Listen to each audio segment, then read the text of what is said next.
Commander Vrick stood on the bridge of his flagship, watching Earth burn below.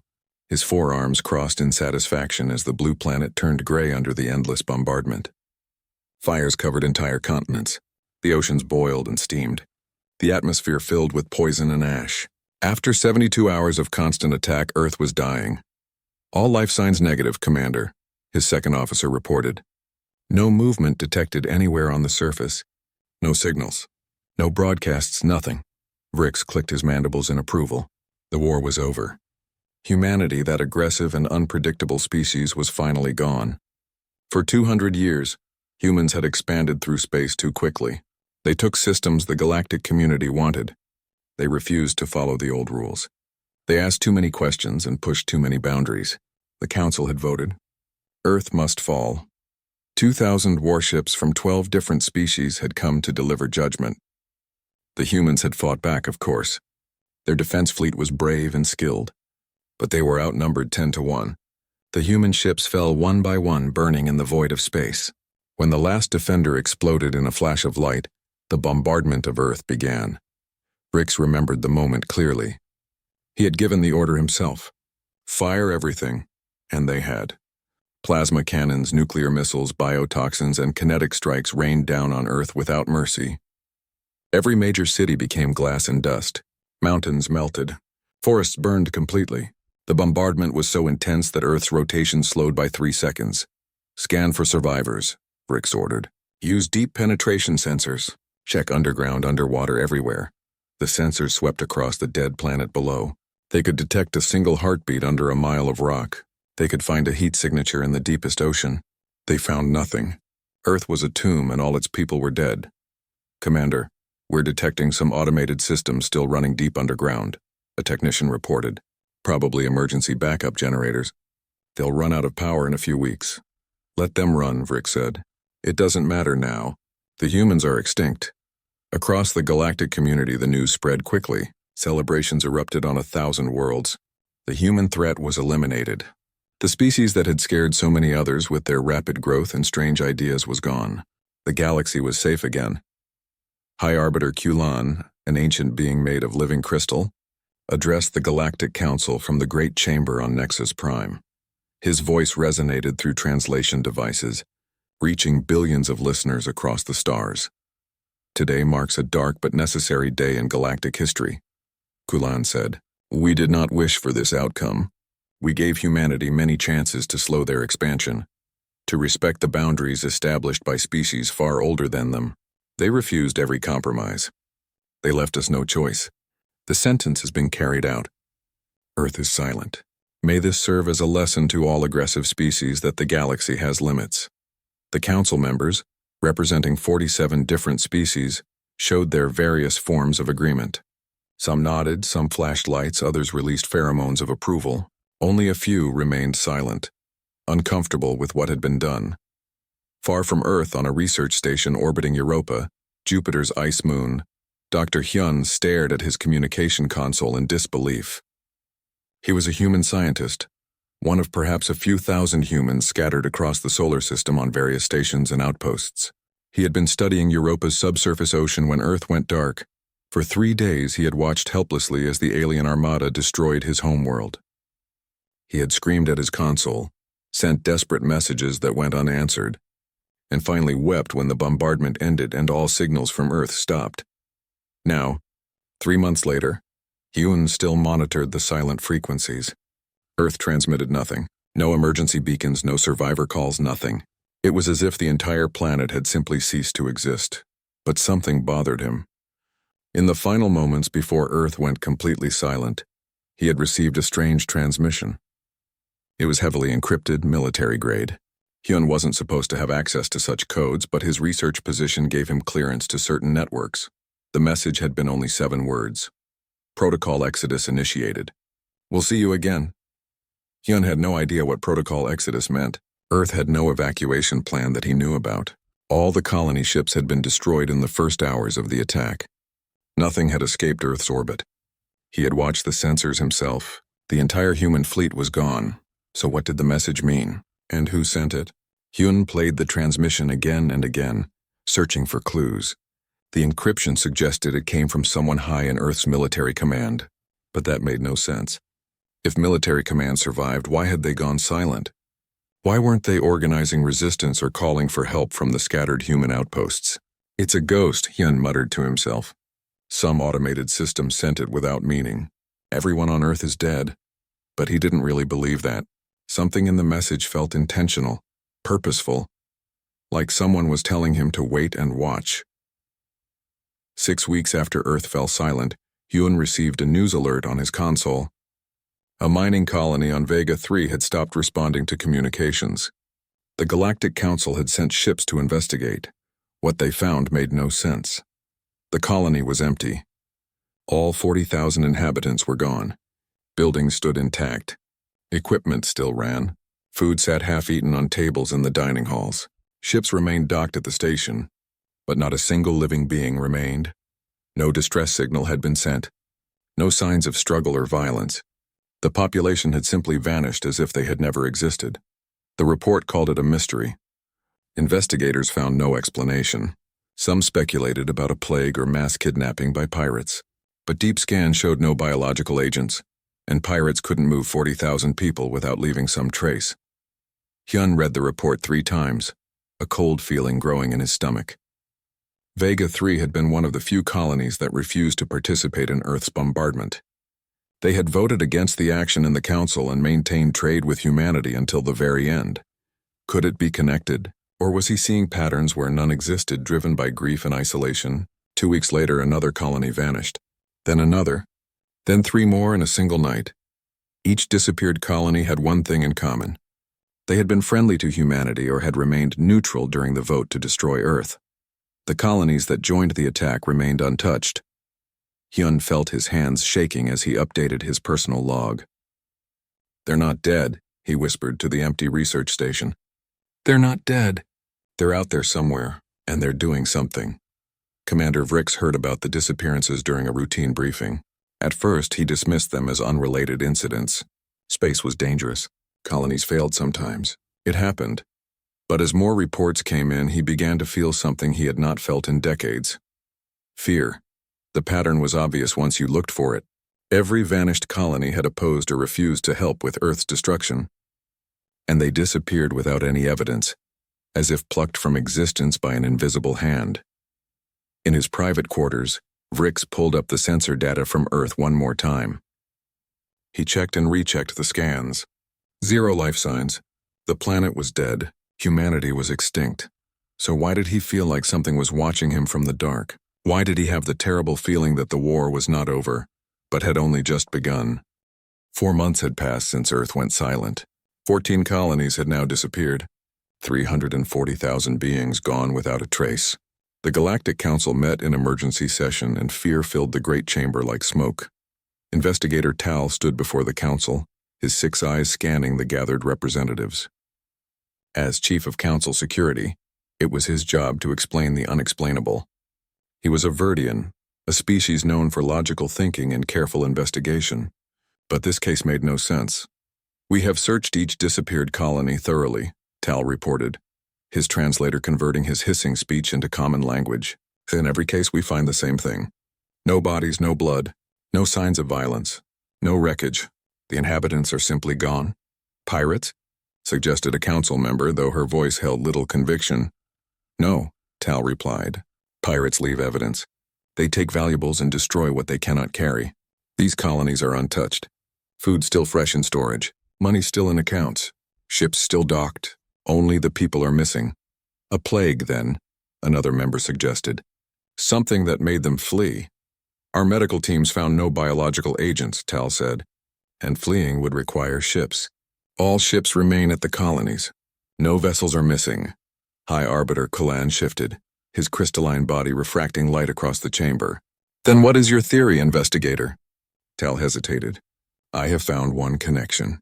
Every disappeared colony either traded with humanity or voted against Earth's destruction. The colonies that participated in the bombardment remained safe." Silence fell over the chamber. Several members shifted uncomfortably.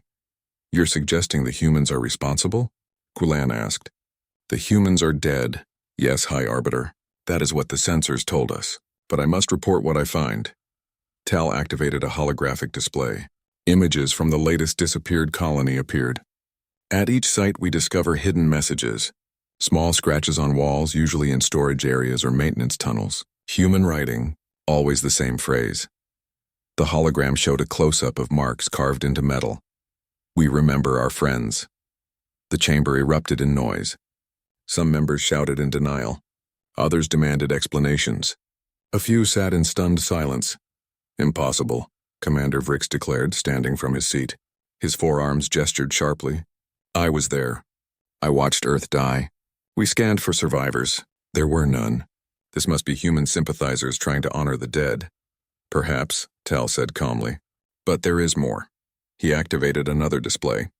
3 days ago, council members from 7 different species received packages. Unmarked. Delivered through automated shipping systems that show no record of who sent them. Each package contained the same thing. The display showed a sealed container filled with dark soil. We analyzed the contents. It is Earth soil, collected after the bombardment. The radiation signature matches perfectly. But here is the disturbing part. The soil was collected from 7 different locations on Earth, major cities, all destroyed in the attack. Someone walked through the ruins and gathered this soil within the last 2 months. Kulan's form flickered, the crystalline equivalent of a frown. That's impossible. Nothing can survive on Earth's surface now. The radiation alone would kill most species in hours. Yes, Tal agreed. Most species, the implication hung in the air. Humans had been unusually resistant to radiation, compared to many galactic species. It was one of the things that had made them dangerous. Admiral Vrix slammed a fist against his console. Even if a few survived underground, they would be scattered, starving, with no technology or organization. They couldn't coordinate attacks across the galaxy. They couldn't make entire populations disappear. I agree, it seems impossible, Tal said. But I must follow the evidence where it leads. That night, as council members returned to their quarters, many found they could not sleep. They checked their security systems twice, 3 times. They jumped at shadows. On a small freighter passing through neutral space, Captain Minji sat in her darkened cockpit, watching the stars. She was human, though no one who looked at her would know it. The biosynthetic modifications were perfect. Her skin was the green of a Verdian. Her eyes were the gold of a Talaxian. She had lived among aliens for 12 years now, ever since she had escaped from a pirate attack as a refugee.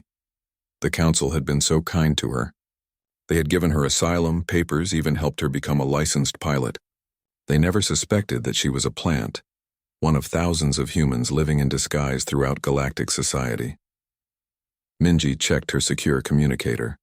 A new message waited, encrypted heavily. She decoded it quickly. Phase 2 complete. All 17 targets secured and relocated. 0 casualties. Proceed to Phase 3. She smiled and deleted the message. The galaxy thought humanity was dead. That was exactly what they were supposed to think. Her communicator chimed again.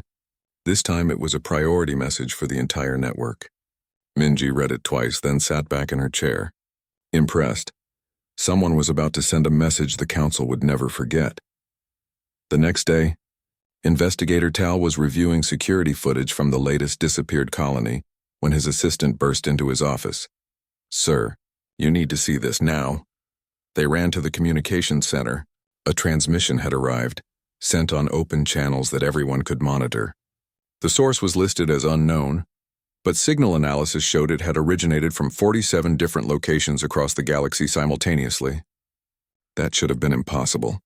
Tal played the transmission. The voice was human, male, and spoke in calm, clear English that the translators converted smoothly.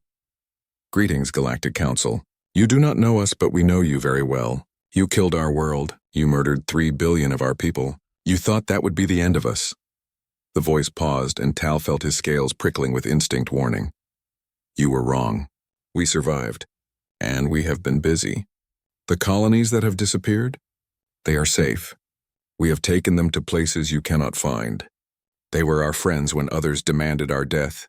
Now we protect them as they once tried to protect us. Another pause. But for those who attacked Earth, who celebrated our extinction, who sent the ships and fired the weapons, we are coming for you. Not today, not tomorrow. But we are coming, and we never forget. The transmission ended. Tal immediately ordered a trace, though he knew it would find nothing. The message had been too carefully prepared, sir, his assistant said quietly. The transmission originated from inside secure facilities. One signal came from inside this very building, from 3 floors below us. Tal felt his blood turn cold. That's impossible. Security would have detected an intrusion. Yes, sir. That's what I thought too. They rushed down to the lower level, security teams following. The room where the signal originated was a storage area, locked and monitored. The security logs showed no one had entered in 3 days, but when they opened the door, they found something that made Tal's investigation suddenly much more complicated. On the wall, scratched deeply into the metal, were words in human script. We are closer than you think. We are everywhere you are not looking. The hunt has begun, and below it, a countdown. 347 targets remaining. Word of the message spread across the galaxy in hours. Panic followed. The species that had participated in Earth's bombardment began evacuating their colonies, pulling back to defended homeworlds. Military fleets mobilized. Security forces went on high alert. But no one knew what they were defending against. Sensors showed no human ships, no human bases, no concentrations of human life. It was as if the humans were ghosts, striking from nowhere and vanishing back into nothing. Commander Vrick stood in his command center, staring at a tactical display of the galaxy. Red dots marked where colonies had disappeared. The pattern was clear now. They formed a circle around the core worlds, and the circle was closing in. How many humans could have survived? Vrix asked his intelligence officer. Our projections estimated no more than a few thousand, scattered across remote outposts and stations. Certainly not enough to threaten us. Then explain this. Vrix gestured at the display. Explain how a few thousand survivors coordinate attacks across 1,000 light years. Explain how they make hundreds of thousands of people disappear. Explain how they infiltrated our most secure facility. The intelligence officer had no answer. Vrix pulled up the original scans of Earth one more time. He had reviewed them 100 times now, searching for what he had missed. The planet was dead. The scans were clear. Nothing lived there. But as he stared at the dead world on his screen, a terrible thought occurred to him. The scans detected life on the surface. But what if the humans weren't on the surface? What if they had gone below, deeper than the sensors could reach? No, that was impossible. Earth's crust was cracked and unstable from the bombardment. The heat from the attack had penetrated miles down. Nothing could survive that deep, could it? Vrix ordered new scans of Earth with different parameters. He wanted deep penetration, maximum range, anything that could detect life far beneath the surface. The results would take 3 days to arrive. 3 very long days while the galaxy held its breath, waiting for the humans who should have been dead to strike again. And somewhere in the dark between the stars, billions of humans waited too, watching and planning, ready to show the galaxy what it meant to try to silence Earth. 8 months had passed since Earth went silent. 200 colonies had evacuated in panic. The Galactic Council's military was stretched thin, trying to protect thousands of worlds at once. Resources were running low. Trust was breaking down. And still no one had seen a human ship or fired a shot at an actual enemy. General Doyen stood in the command center carved deep beneath Earth's ruined surface. Around him, thousands of people worked at stations coordinating an operation that spanned the galaxy. The lights were dim to save power, but the holographic displays glowed bright, showing troop movements, ship positions, and target lists. Doyun was 53 years old, though he looked older. The stress of command during Earth's bombardment had aged him. He had watched from these very tunnels as the planet above burned. He had given the order to evacuate the surface cities into the underground shelters. He had made the hardest decision of his life. Let 3 billion people die to save 4 billion more. Status report, Doyen said calmly. Phase 3 is proceeding perfectly, sir, his second-in-command replied. She was Commander Minji, recently returned from deep cover operations. We've relocated 400,000 allies to sanctuary worlds. The Council still doesn't know where we're keeping them. Good, and our strike teams? 47 teams are in position around Thalan space. Waiting for your order. Doyen studied the display. The Thalan Empire had led the attack on Earth. Commander Vrix, the one who gave the bombardment order, was Thalan. They would be the first to pay the price. Not yet. Doyun decided. Let them panic a while longer. Fear is more useful than action right now. Across the command center, thousands of humans worked in careful coordination. They were the survivors, the ones who had made it to the underground cities in time. Earth's government had built these shelters over 200 years, carved into solid rock miles beneath the surface. When the bombardment came, the shelters had held. Not everyone had made it. 3 billion people had died on the surface, unable to reach shelter in time. Doyun remembered their faces, their screams, their final transmissions. He remembered giving the order to seal the shelter doors while people were still trying to get in. He remembered the terrible silence when the bombardment stopped and all the surface cities were gone. The galaxy thought that silence meant death. They were wrong. It meant preparation. "Sir, we're receiving a transmission from Team 7, a communications officer reported. They've successfully extracted another group from Vega 9. 200,000 beings, all friendly to humanity. No casualties. Excellent. Add them to the sanctuary list." Pilot Jiwan walked into the command center, her flight suit still marked with scorch marks from her latest mission. She was 28 years old and had flown more combat missions in 8 months than most pilots flew in a lifetime. "General, I've completed the reconnaissance of Thalen Prime," Jiwan reported. "I've identified 47 high-value targets. Defense grids, communication centers, military command posts. I've also left some gifts." Doyun raised an eyebrow. "Gifts?" Jiwan smiled. It was not a kind smile.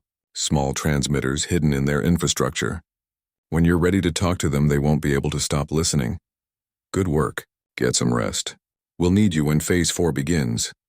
After Jiwan left, Doyun turned to his intelligence officer. "What's the Council's current status?" "Falling apart, sir. 1/3 of member species have opened secret negotiations with us. They're frightened of the Thalen Empire's response, but they're more frightened of us. They've seen what we can do without firing a single shot." Doyun nodded slowly. That had been the plan from the beginning. Don't fight a conventional war. The galaxy was too big, too powerful. Humanity couldn't win a direct conflict, but they could win through fear, through uncertainty, through the slow realization that humans were everywhere and nowhere at once. "It's time," Doyun said. "Prepare a broadcast galactic-wide. I want everyone to see this." 20 minutes later, General Doyun stood before a camera, his face calm and composed. Behind him, you could see the underground command center and the thousands of humans working there. The message that was about to be sent would change everything. "People of the galaxy," Doyun began, "you know us as the species you killed 8 months ago. You celebrated our extinction. You thought Earth's silence meant you had won." He paused, letting the weight of his words sink in. "You were wrong about everything. Earth did not die. We did not die. 4,200,000,000 humans survived your bombardment. We have been living beneath Earth's surface in cities we built over 2 centuries, in shelters we prepared for exactly this scenario." Doyun gestured to the command center behind him. "We knew this day would come. We knew the galaxy feared us. We prepared for the moment when fear would turn to violence. When your ships arrived, we were ready. We evacuated what we could. We sealed ourselves underground. And we survived."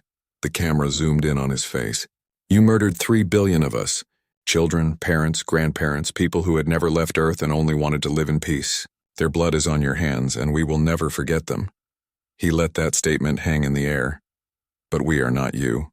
We do not kill the innocent. The colonies that have disappeared, they are alive and well on human sanctuary worlds. We saved our friends. We protected those who tried to protect us. We will continue to do so." Doyun's expression hardened.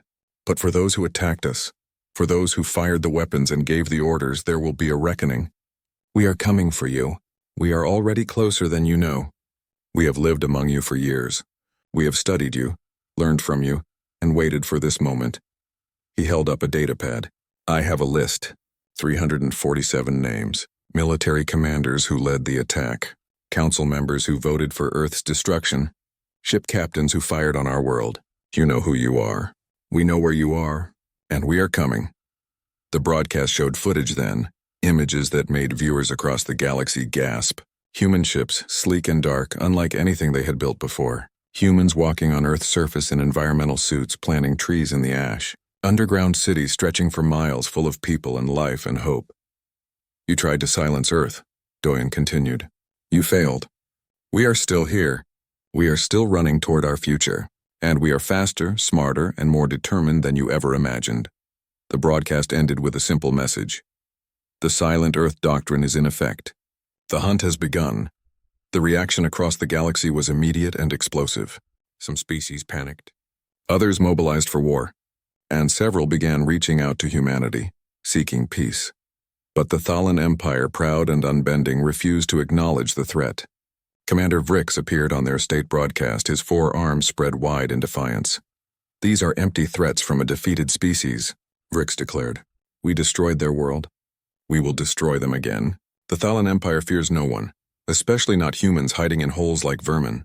In the underground command center, Doyen watched Vrix's broadcast with cold eyes. That was a mistake, he said quietly. Should we move up the timeline, sir? Minji asked. No, let him feel invincible a little longer. It will make the fall harder. Deep in space, far from any inhabited system, a fleet of human ships gathered. There were 200 vessels, small and fast, built in hidden shipyards over decades. They didn't look like the old human ships. These were designed for a new kind of war. Asymmetric, fast, impossible to predict. Captain Suji commanded the flagship. She was 40 years old and had been in deep space when Earth was attacked, commanding a long-range exploration vessel. She had returned to find her homeworld burning and her family dead. Now she commanded the first strike force of the new human military. All ships report ready, her tactical officer said. Good, Suji replied. Set course for Thalan space. Silent running. We're going to teach them what happens when you attack Earth. Back on Earth, Dr. Hyun had finally made his way home from Europa. The journey had taken months, using secret routes and hidden bases. Now he stood on Earth's surface wearing an environmental suit, staring at the ruins of what had been Seoul. The city was gone. Nothing remained but glass and ash. But human workers moved through the ruins, planting seeds in specially prepared soil. Trees that had been genetically modified to survive in harsh conditions were already beginning to sprout. Earth was poisoned but not dead. Not yet. We're bringing her back, a worker said, approaching Hyun. It will take decades, maybe a century, but we'll restore Earth. Hyun nodded, tears in his eyes. Protocol Exodus, he whispered, finally understanding the message he had received 8 months ago. It wasn't about leaving Earth, it was about Earth leaving death behind and finding life again. Exactly, the worker said. They tried to kill our world. Instead, they just made us angry. In orbit around Earth, defense satellites came back online one by one. Human engineers had been repairing them for months, working in secret. Soon Earth would have protection again. Soon the homeworld would be able to defend itself. And when that day came, the galaxy would learn a hard truth. You could knock humanity down. You could hurt them. You could even kill billions of them. But you could never make them quit. You could never make them give up because humans remembered. They remembered every friend, 14 months after Earth's bombardment, the Galactic Council was in chaos. The Great Chamber on Nexus Prime, once a symbol of unity and order, had become a place of accusation and fear. Species that had worked together for centuries now blamed each other for the human crisis. Ambassador Suji stood at the speaker's podium, representing humanity for the first time in galactic history. She wore formal clothing, her hair pulled back, her expression calm and professional. No one watching would guess that she had commanded a strike fleet just weeks before, hitting Thalan supply lines and vanishing before they could respond. Members of the council, Suji began, her voice clear and strong. I stand before you today not to threaten but to offer truth. The truth you have avoided for 14 months. High Arbiter Kulan's crystalline form flickered. He had been replaced by Arbiter Rensa, a younger being who had opposed Earth's bombardment. Kulan had resigned in shame when the truth about humanity's survival became undeniable. Speak, Ambassador, Renixa said. We are listening. Humanity survives, Suji said simply. 4,200,000,000 of us live beneath Earth's surface. Another 700 million are returning home from deep space missions and hidden generation ships. We have been preparing for this day for 200 years. Murmurs filled the chamber, some of shock, some of disbelief. 200 years? A council member asked. You expected this attack? We prepared for the possibility, Suji replied. From our first contact with the galactic community, we noticed a pattern. Species that expanded too quickly were viewed as threats. Species that asked too many questions were viewed as dangerous. We saw how you treated others who didn't fit your rules. We knew that one day you would turn on us too. That's absurd, the Thalan representative declared, standing. We gave you every chance. You gave us ultimatums, Suji interrupted, her voice sharp. Slow your expansion or face consequences. Stop asking questions or face isolation. Accept limits that no other species follows or face military action. Those are not chances. Those are threats. The chamber fell silent.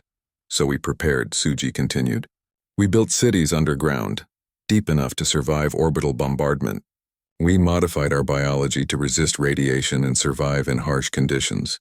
We sent generation ships into deep space, carrying billions of humans in suspended animation, programmed to return only if Earth survived. We created the Silent Earth Doctrine.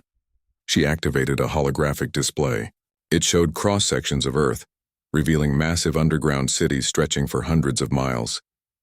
Living spaces, farms, water treatment facilities, power generation, entire civilizations hidden beneath the rock. When your ships arrived, we had 12 hours of warning. We evacuated who we could. 3 billion people didn't make it to the shelters. They died because you decided that fear justified murder. Suji's voice remained steady, but her eyes were hard. You killed them.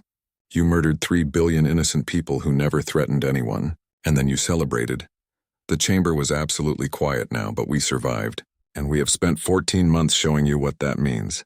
We have relocated every colony that helped us, every species that showed us kindness. 400,000 beings now live on human sanctuary worlds, safe and protected. We have not harmed a single innocent life. She paused, letting that sink in. But for those who attacked us, who gave the orders, who fired the weapons, there will be justice. The Thalan representative stood again. This is a threat. The council should sit down, Rengsa said sharply. Let her finish. Suji nodded in thanks. We have a list.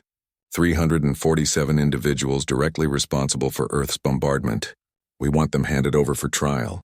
We want the species who attacked us to acknowledge what they did and pay reparations. And we want recognition of humanity's sovereignty, with a guarantee that Earth will never be threatened again. And if we refuse, the Thalan representative asked, then we continue the silent campaign, Suji replied. We continue to operate in the shadows. We continue to show you that we are everywhere you are not looking. We continue until you understand that humanity cannot be eliminated, cannot be silenced, and will not forgive those who tried. She looked around the chamber. You have a choice. Make peace with us or live in fear of us. Those are your only options. We will not die quietly. We will not disappear. We are here, and we are staying. Before anyone could respond, alarms began blaring throughout the building. Security teams rushed in, shouting about a breach. The holographic displays flickered and went dark. Then every screen in the chamber turned on at once. General Doyen's face appeared, broadcast from Earth's underground command center. Greetings, Council, Doyen said. I apologize for the interruption, but I wanted you all to see this. The feed switched to show space above Thalan Prime, the Thalan homeworld. A massive object was visible in orbit, a torpedo the size of a small ship moving slowly toward the sun. This is a Starkiller torpedo, Doyen explained calmly. The Thalan Empire fired it at our sun 2 hours ago, intending to destroy the Sol system and everyone in it. We intercepted it. The council chamber erupted in shouting. The Thalan representative denied everything, but his voice was drowned out. I want to make something clear, Doyen continued. We knew you would try this. We have been monitoring Thalan military movements for months. We knew exactly when and where you would strike, and we were ready. The feed showed a small human ship appearing next to the massive torpedo. Then the torpedo simply stopped, its engines shutting down. How? Someone in the council chamber whispered. We've been 3 steps ahead this entire time, Doyen said, as if hearing the question. While you panicked and searched for us, we infiltrated your systems, learned your plans, and positioned ourselves to counter them. You tried to kill us twice now. Both times we were ready. The feed switched again, showing recordings of Thalan military leaders discussing the Starkiller attack in what they thought were secure meetings. The evidence was undeniable. Stand down, Doyen said, his voice hard now. Stand down, or learn why we are called the species that refuse to die. Your Starkiller is now in our possession. We could turn it around. We could aim it at your son. We could do to you what you tried to do to us, he paused. But we won't, because we are not you. We do not murder billions of innocents. We are better than that. The feed showed Dr. Hyun now standing on Earth's surface. Instead, we will show you what humanity really is. We are bringing Earth back to life. We are restoring what you destroyed, and we will remember those who helped us and those who tried to kill us. We remember everything." The broadcast ended. The screens in the council chamber went dark. Alarms stopped. Everything returned to normal as if nothing had happened, but everything had changed. Ambassador Suji stood at the podium again, calm and composed. "That was your second attempt to eliminate us. There will not be a third. The next time you threaten Earth, we will not show mercy. We will not give warnings. We will simply act." She looked directly at the Thalan representative. "Your empire has a choice to make. Hand over Commander Vrix and the others responsible for Earth's bombardment. Pay reparations. Acknowledge what you did, or face the consequences. This is blackmail," the Thalan representative shouted. "No," Suji replied quietly. "This is justice. You destroyed our world and murdered 3 billion of us. Now you pay the price. The only question is whether you pay it with dignity or with ruin." Across the galaxy, the news spread instantly. The Thalan Empire had tried to destroy Earth's sun. Humanity had stopped them. The balance of power had shifted completely. Within hours, 12 species broke away from the Thalan coalition. Within days, the Thalan Empire was isolated, with only its most loyal allies remaining. Within weeks, internal pressure began building on Thalan Prime itself. Commander Vrix watched from his command center as his empire crumbled. His forearms trembled. He had been so certain that humanity was weak, that they were defeated. Now he understood the terrible truth. The humans had never been defeated. They had been waiting, learning, planning. "Sir," his aide said quietly, "there are calls for your arrest. The council wants to hand you over to the humans." Vrix said nothing. He stared at the display showing Earth, that planet he thought he had killed. But it wasn't dead. Plants were growing there. The atmosphere was clearing. Humans walked on the surface again, building and planting and living. He had failed completely. And worse, he had awakened something the galaxy could not control. In her private quarters on Earth, Dr. Hyun looked at the seedling growing in his window. It was a tree from Seoul, grown from seeds he had saved before the bombardment. It was small and fragile, but it was alive and growing. Earth would recover. Humanity would rebuild, and they would remember. They would always remember. Outside, in the ruins that were becoming gardens again, millions of humans worked under Earth's poisoned but clearing sky. They planted trees and cleaned water and built homes. They sang songs of those who had died. They told stories of survival, and they looked up at the stars knowing that the galaxy had learned a hard lesson. You can knock humanity down. You can hurt them. You can kill billions of them, but you can never make them quit. You can never make them forget, and you can never ever make Earth go silent forever. 2 years had passed since Earth went silent. The war was over, but not in the way anyone had expected. Humanity had won without destroying their enemies. They had won by refusing to die, by being patient, and by showing the galaxy that some species could not be erased. President Doyen stood in the newly rebuilt Capitol building in what had once been Seoul. The structure was different from the old city, built to blend human and alien architecture. Glass walls showed the city outside, where trees grew between buildings and water ran clean through restored rivers. Earth was healing and humans were helping it heal. "Mr. President," his aide said, "the council delegates are here." Doyen nodded. Today was an important day. The final peace treaty would be signed, ending the conflict officially and establishing humanity's place in the galactic community. But first he had one last piece of business to attend to. In a secure courtroom deep in the building, Commander Vrix stood in restraints. His forearms were bound, his head lowered. The proud Thalan warrior who had ordered Earth's bombardment now looked small and defeated. Around him sat a jury of humans and aliens, species from across the galaxy who had come to witness justice. The trial had lasted 3 months. Evidence was presented, witnesses testified, and Vrix himself had spoken. He had not denied his actions. How could he? Everyone had seen the recordings, the orders, the bombardment. But the charge against him was unusual. Not war crimes, though what he did qualified. Not genocide, though it was that too. The charge was simpler and more cutting. Profound stupidity resulting in massive loss of life. Doyun had insisted on this charge personally. He didn't understand what he was attacking, Doyun had explained. He thought we were weak. He thought destroying our planet would destroy us. He was profoundly, catastrophically stupid. Now the jury returned with their verdict. Guilty. The judge, a human woman named Yunji, who had lost her family in the bombardment, looked at Vrix with cold eyes. Commander Vrix, you are guilty of profound stupidity. You attacked a species you did not understand. You killed 3 billion innocent people because you were afraid of what we might become. And in doing so, you created the very threat you feared. You turned a peaceful, if ambitious, species into an enemy. Your stupidity cost more lives than any war in galactic history. She paused. Your sentence is as follows. You will spend the rest of your life working on Earth's restoration. You will plant trees in the ashes of the cities you destroyed. You will clean water you poisoned. You will help rebuild what you broke. And every day you will see what you did and what you failed to destroy. You will see humanity's refusal to die. Vrix looked up, surprise in his compound eyes. You're not going to execute me? No, Yunji said simply. Because we are not you. We do not kill unnecessarily. We believe in redemption, even for those who showed us no mercy. You will live. You will work. And you will remember. Vrix was led away and Doyen watched him go. It was a strange mercy, perhaps too kind, but it sent a message to the galaxy. Humanity could be terrifying, but they were also capable of forgiveness. Later that day, in the Great Hall where the treaty would be signed, representatives from 47 species gathered. The Thalan Empire had collapsed completely, replaced by a new democratic government that had immediately asked for peace. Other species that had participated in Earth's bombardment had paid reparations and handed over those responsible. Arbiter Renksa stood at the podium, his crystalline form glowing softly. Today we acknowledge what should have been acknowledged long ago. Humanity is a sovereign species with the right to exist, expand, and participate fully in the galactic community.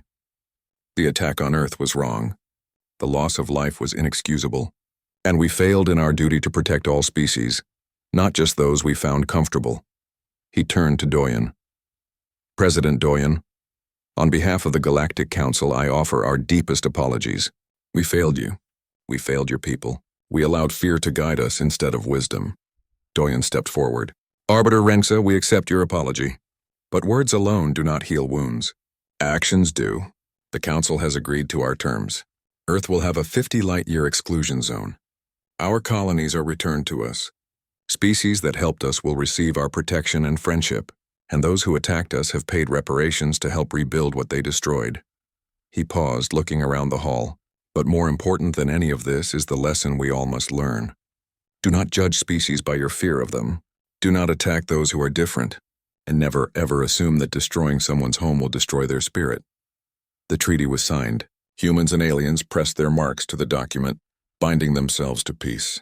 Celebrations erupted across the galaxy, relief washing over billions of beings who had lived in fear of humanity's revenge. But some things were not included in the treaty. Some secrets remained.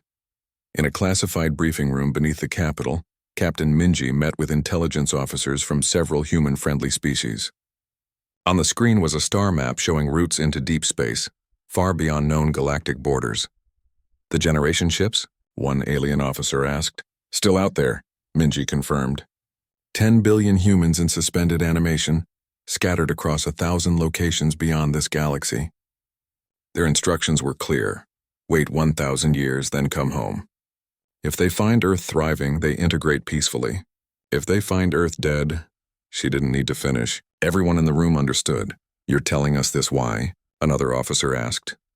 Because you're our allies, Minji said simply. You stood by us when others attacked. You deserve to know the truth. If something happens to us, if some future council decides to try again what Vrix attempted, those ships will return, and they won't be diplomatic. The officers sat in silence processing this information. Humanity always had a backup plan, always had another card to play. It was terrifying and reassuring in equal measure. On Earth's surface, Pilot G1 walked through the gardens that had been planted in what was once a crater. The destruction was still visible.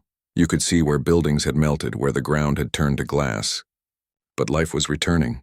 Trees grew. Birds sang. Water flowed. She stopped at a memorial wall, a structure of black stone that stretched for miles. On it were carved the names of the 3 billion who died in the bombardment. Every single name, from infants to the elderly, from farmers to scientists. All of them remembered. Diwan found the section she was looking for. Her parents' names. Her younger brother. Her grandmother. All gone in the first hour of the attack. "I'm sorry I couldn't save you," she whispered. "But I helped make sure you're remembered. And I helped make sure it never happens again." She placed flowers at the base of the wall, a ritual performed by millions of humans every day. Remember the dead. Honor their memory. Learn from the loss, but also live, build, create. Show the galaxy that death is not the end for humanity. Dr. Hyun stood on a hill overlooking the rebuilt city. His seedling from Seoul now planted in Earth's soil. It would grow here, becoming a tree that would stand for centuries, a symbol of renewal. "Beautiful, isn't it?" a voice said behind him. Hyun turned to see Ambassador Suji approaching. She looked different now, less tense. The weight of war was lifting from her shoulders. "Yes," Hyun agreed. "I wasn't sure I'd ever see Earth green again." "Neither was I," Suji admitted. "But we're stubborn. That's our greatest strength and our biggest flaw. We refuse to accept defeat even when defeat seems certain." They stood together watching the sun set over the healing world. "Do you think they'll try again?" Hyun asked quietly. "In 100 years, 1,000 years, will some species decide we're a threat again?" Suji considered the question. "Maybe, probably even. Fear is a constant in the galaxy, but they'll remember what happened when they tried before. They'll remember that Earth went silent, but humanity never stopped speaking. They'll remember that we're always 3 steps ahead." She smiled, but it was a sad smile. "And if they forget, those 10 billion sleeping humans will remind them. We always have a plan. We always prepare for the worst. It's what makes us survive. It's what makes us human." 20 years passed. Earth was fully restored, its population reaching 200 million on-world again, with billions more across the colonies. The scars of the bombardment remained visible. The memorial walls, the glass planes that were kept as reminders. The stories passed from parents to children. But Earth lived. Earth thrived. Earth was home again. President Doyen, now elderly and preparing to retire, sat in a garden with young Arbiter Renxa. They had become friends over the years, 2 leaders who understood the weight of decisions that affected billions. "I have a question," Renxa said, "one that has haunted me for years." "Ask," Doyen replied. "If we had succeeded, if we had killed every human on Earth and in the colonies, if you had truly been extinct, what would have happened?" Doyen was quiet for a long moment. Then he smiled, but there was no warmth in it. "Then you would have met our children," he said simply. "Those 10 billion humans sleeping in deep space. They would have woken in 1,000 years and come home. And when they found Earth dead and all of us gone..." He let the sentence hang. "They wouldn't have been diplomatic," Renxa said quietly. "They wouldn't have shown mercy." "No," Doyen agreed. "They would have had nothing to lose and everything